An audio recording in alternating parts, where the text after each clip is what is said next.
Okay, and we are back with this first exploration of Samuel Renshaw, You're Not as Smart as You Could Be, by David G. Whittles. Um, let's find where we were. Okay, could do more harm than good. Renshaw's father served with the 12th Ohio Cavalry under General Sherman during the Civil War and practiced medicine in Fairfield County for 35 years.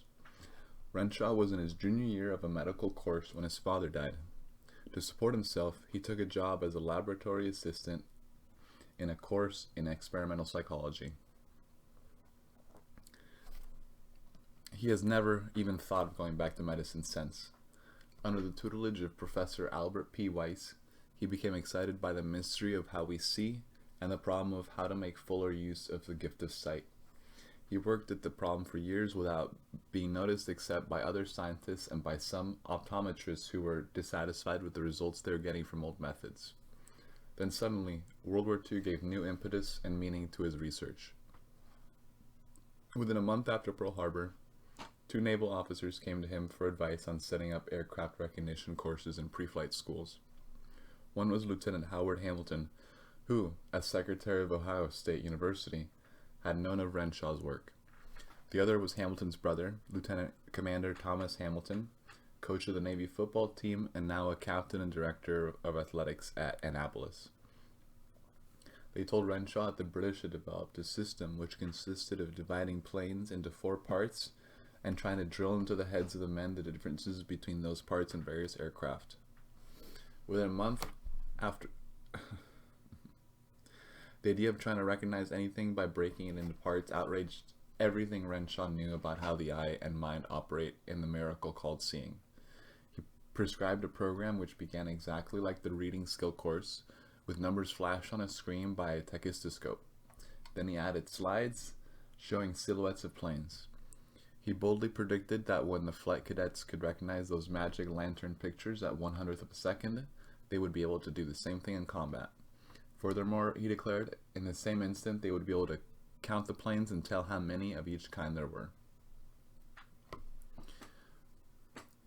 When that kind of talk got to Washington, it, of course, sounded like ridiculous, even dangerous nonsense.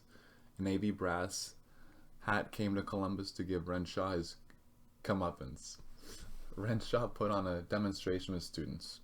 They missed only one plane out of 20.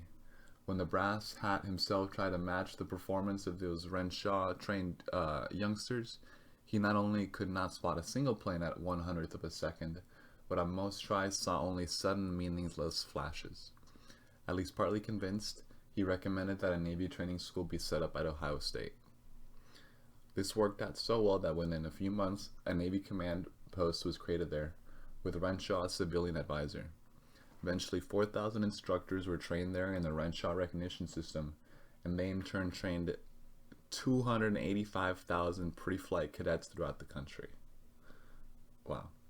In addition, every Navy ship which left port after the early part of 1943 had aboard at least one recognition officer, schooled in Renshaw's method. After a year and a half in the thick of the Pacific fight, one such officer wrote, "We have never fired a shot at any of our own stuff and never missed a shot at a Jap." The Army, too, adopted the system, but now with quite the same degree of success. But now with quite the same degree of success. Interesting. But not with quite the same degree of success. Renshaw claims this was because the Army slashed the 12 weeks course he recommended, in some cases to as little as 2 weeks. How do Renshaw's tricks work? To understand that, it is necessary first to clear away some popular misconceptions. One of them is that the eye is like a camera, that something clicks when light hits the eye, resulting in an image or the back of the eyeball or somewhere in the brain. Extensive experimentation has proved that no exact image is projected anywhere. Most of the process of seeing, Renshaw explains, is not done by the eyes.